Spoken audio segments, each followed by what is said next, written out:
If I can't keep my head held high enough, I'll just speak love and watch the smiles come, bring my spirits up. There's some shit I like to fix, but I still know that I'm blessed. Hey guys, it's been a while. The Flores trial is finally heading to day one. I just wanted to recap all the information regarding the preliminary hearings and what's been going on. And by the way, July 18th, this Monday of 2022, is when the trial will be beginning. Paul's will be heard in the morning, and Ruben's will be heard in the afternoon. A father and his son have just been taken into custody for their alleged role in the disappearance. There are disturbing new details tonight in the disappearance and murder of college student Kristin Smart nearly 25 years ago. Prosecutors in California said today that Smart was killed during an attempted rape by fellow student Paul Flores, and his father helped hide her body. Kristin Smart's body may have been recently moved. Brand new evidence suggests her body may have been underneath the home of the father of that man suspected of killing her. The trial is expected to go into October. Paul faces 25 years to life, and Ruben faces only a 3-year maximum sentence. Here's the latest updates as to what's been going on with the jury selection and pretrial motions. The judge denied the defense motion to exclude recorded phone calls with Paul and his mother, Susan, where she told Paul to, quote, listen to the podcast and see where we can poke holes in it, end quote. And then to continue the quote, only you know that, end quote. Paul did not respond. Judge O'Keefe said silence can sometimes be more evidentiary than a response, especially since Paul had responded to his mother about other topics in the same conversation. Judge O'Keefe also ruled that only Paul's jury will hear statements by Paul in interviews on May 31st, 1996 and June 19th, 1996 as well, with law enforcement. Ruben's jury will leave the courtroom when it is heard. The judge also ruled on Ruben's statement made when he was served a warrant at his home on White Court in Arroyo Grande. Ruben Flores asked investigators why they were also seeking DNA samples from Susan, which is his ex-wife, and her boyfriend Mike. Ruben said, quote, they didn't commit a felony, I did, end quote. He then corrected himself and said, quote, I'm the only person that's been arrested. Judge O'Keefe ruled the statement not to be testimonial, but it is admissible. So both juries will hear Ruben's statement. The defense's motion to throw out the February 2020 search warrant that led to seizure of Paul's electronic equipment was also ruled on by Judge O'Keefe, stating the warrants were indeed obtained legally and were the items seized. The judge said the defense failed to prove that law enforcement engaged in, quote, reckless disregard for the truth, end quote. She further said the defense failed to demonstrate that law enforcement made false statements and deliberate omissions to help obtain the search warrants. O'Keefe was also expected to rule on whether Paul's mugshot from his May 17, 1996 DUI arrest featuring his black eye. Many believe that the black eye occurred during Paul's crime against Kristin. Judge O'Keefe previously ruled that if a certified copy of the mugshot could be found, she would allow it. The defense has also been trying to exclude cadaver dogs and soil sample evidence, which consist of DNA from Paul's dorm room mattress cover, as well as other evidence I will cover here shortly. There are additional motions which are sealed, therefore we don't know anything about those, and the defense is still trying to subpoena the podcaster Chris Lambert, even though the judge in San Luis Obispo, Craig Van Ruin, already ruled that Lambert was protected under the SHIELD law, Article 1, Section 2B of the California Constitution and Evidence Code, Section 1070. Judge Van Ruin said it would have a, quote, chilling effect on media, end quote. Back on July 14th, 2022, both parties agreed to allow Mr. Lambert to stay in the courtroom even though he does have a witness subpoena.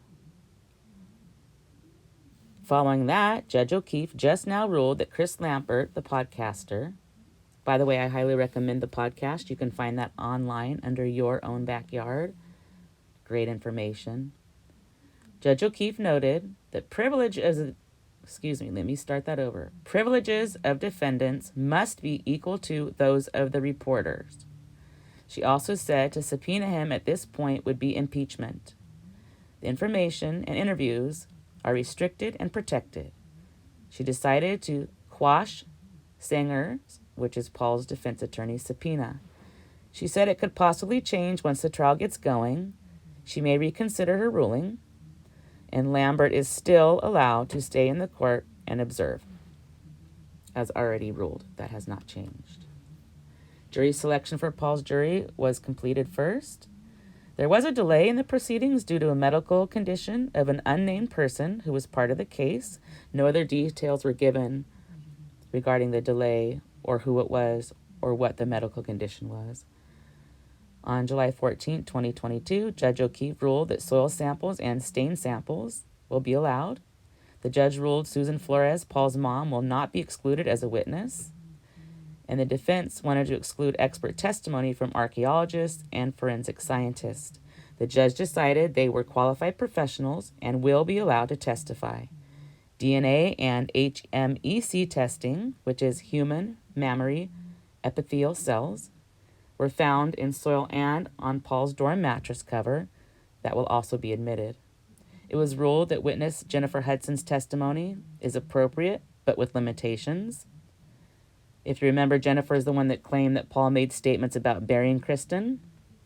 I have previously discussed my opinion on her testimony, and I personally feel like they're better without it. Her boyfriend, Jennifer's boyfriend, on the other hand, will not be allowed to testify, and he actually contradicts her statement, saying that nothing like that was ever said. Kristin's Facebook manager will not be allowed to testify, but that is also subject to change. All right, now this one's pretty big. The judge decided witness testimony from 3 women regarding Paul's aggressive sexual behavior is inadmissible.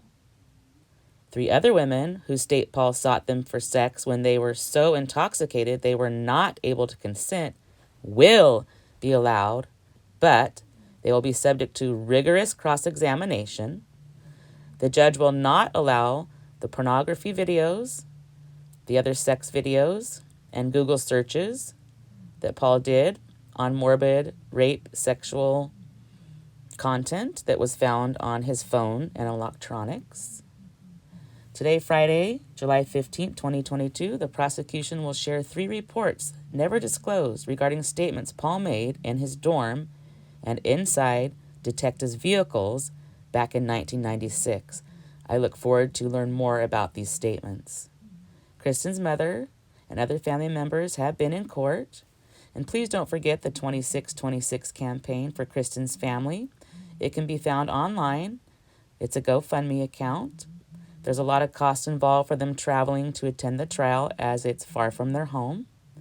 So far, they've raised $24,798 of the $26,000 goal. So if you find it in your heart and you're able to help, that'd be wonderful. I unfortunately have some major family events that are going on, but I did want to get you up to date on what's been happening on the preliminaries. I intentionally waited to just do it on one video instead of just little bits and pieces.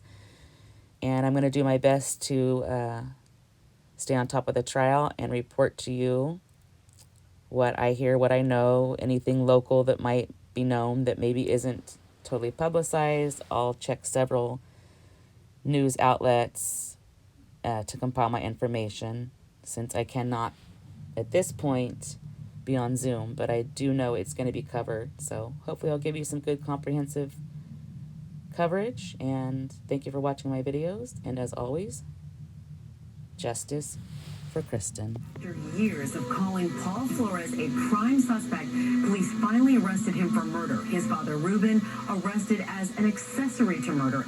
Paul and Ruben Flores were arrested after investigators found biological evidence under Ruben's deck behind his home. According to the AP, there were traces of human blood and stains family filed a lawsuit last April against Ruben Flores for severe emotional distress spanning nearly 25 years. It alleges Ruben relocated Smart's remains with the help of Paul's mother, Susan Flores, and her boyfriend, Mike McConville. Despite all of this, Smart's body has yet to be found. Wow, they're outside. There's the caution tape over there. And I'm like, this is real. There's, I see police, undercovers, and I see you guys. I just pray for the Smart family, and I pray that they get some finality to this.